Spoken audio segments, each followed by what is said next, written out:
Having a grazeway system here at this end, another 8 hours. Paddock, putting in a grazeway, an A, which is a B, C section, 8, 8 and 8 for another 8 hours. No, that won't really work. Right in the middle of the building. I'm going for a lie down. Bloody flies. Every time I come in this field, I'm sure the grass has grown another inch. So this is the back of the building, opposite side to the feed face. We did actually wonder about having a grazeway gate in the middle here, and then we'd have to put roads that way and roads that way on the land. So we could have gone to, for example, we could have had a system here, and then the cows could have come back in, gone back to be milked, and then they could have had a B system, grazing system that way. So like an A and a B, and then C would have been inside.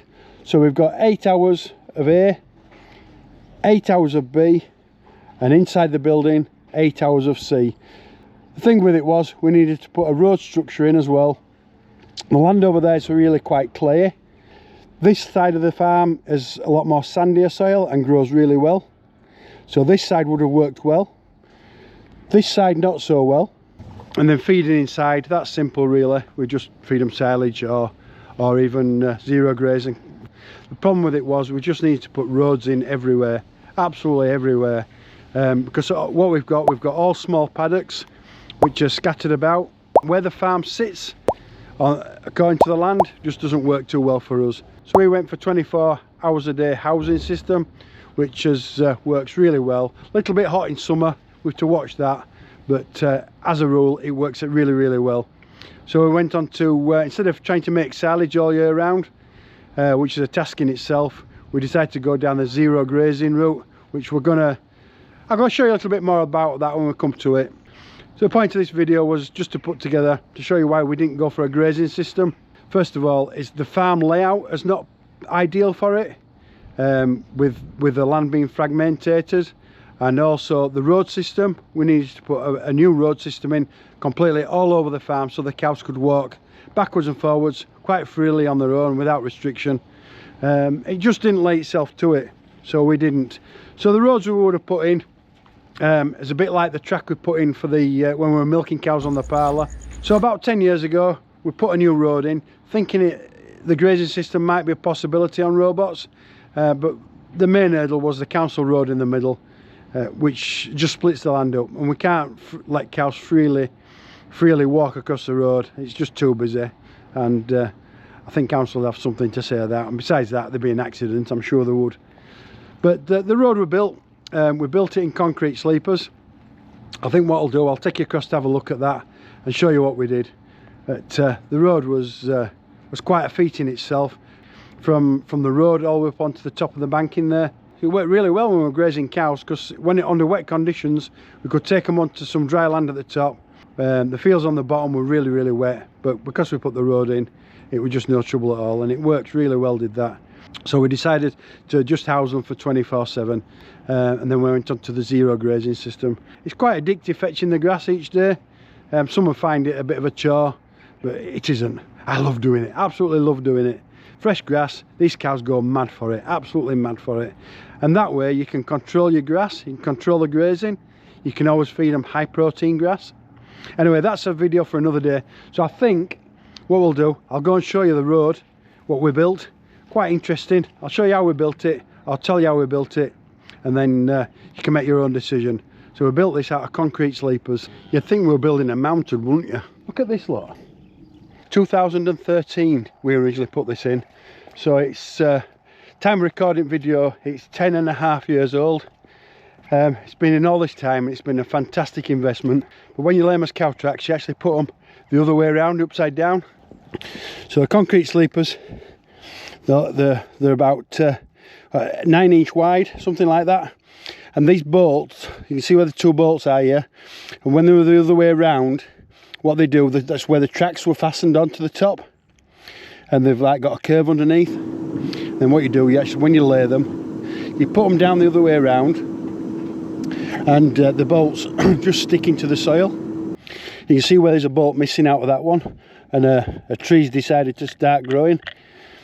Cheeky beggar. So we built the track up the banking, because what used to happen, the cows used to run down the banking, the steep banking, and they used to slide and dig the feet in. And because that were happening, we used to get cows that were actually falling on the banking because it was quite steep. And there's no other access to this land apart from up here. The only other way is through the village. We could never walk milk cows through the village. That was never going to happen. Besides that, I think we'd be in trouble for that. So the only access was straight up the banking, and what we did, we set to, or our digger operator, shall we call him, he scratted all the topsoil off. Once he got all the topsoil off, a nice straight line, and then just scuffed the surface a little bit with the teeth of the digger just to make it soft. So we removed the sod, then we had bare soil, he scuffed it with his little teeth on his digger, and then we set to then and we started laying them upside down, and the bolts down, and they all slotted together absolutely beautifully. It's not designed for really heavy machines. To go put heavy machines on would be a bit of a problem. It would probably make them quite loose over the years. It would for us, because this is upper banking. So from down there at the farm where the gate is, which is about there, right to the top of the field, which is about there, the rise is about 150 feet. So that's about how far the cows have got to walk all the way up this hill. But I don't know if you can sort of appreciate it on camera. If I put the camera level, and maybe you can see how quite steep this is. And it's really dangerous for cows, but you can see the lines in the field where they made grooves, and that's where they used to run down. Those have always been in since we reseeded it. But yeah, it was quite dangerous for cows. So what we did, we cut a nice straight line all the way down and all the way to the top, and then we did a turn. I'll show the turn in a second. But on the banking where it's steeper, what we did, they laid them flat on the surface, and then they created like a little lip. So it's like what was it, be half an inch or about 15mm lip. You can see it better on that one. The 15mm, so that gave them grip up here. So as they're climbing up here, they can grip really quite well. Please ignore all the grass because it's just taken over a little bit because we don't use it as much as we did when the cows were outside. How many sleepers is there from top to bottom on this run? You've got me thinking now. That's a long way down there.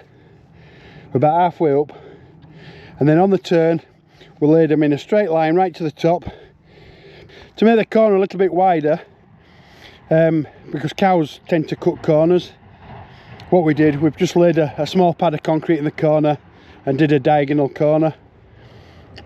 And we did lay some down the edges as well, just to make it that little bit wider. The land we couldn't get to anymore because we fenced it off here. We made this into a sort of small plantation where we put a few trees in. But you can see how they've grown in 10 years.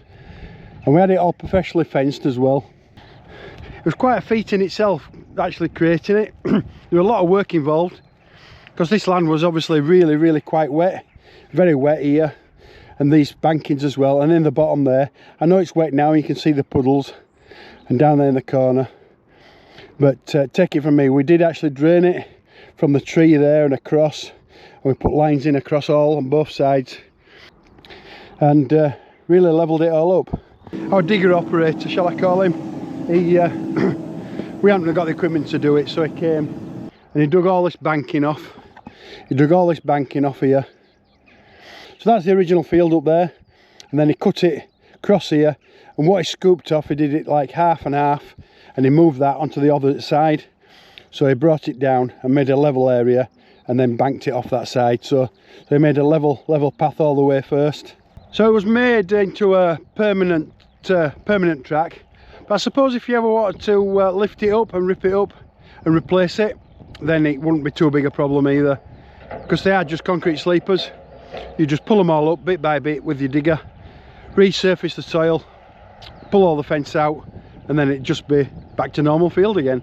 So they are a permanent fixture, but also a non-permanent fixture. You could actually remove it if you wanted, and actually if you wanted to alter your tracks, you could actually do that as well, because it's really quite simple. Just dig them up, move them around to a different area and put them back down again.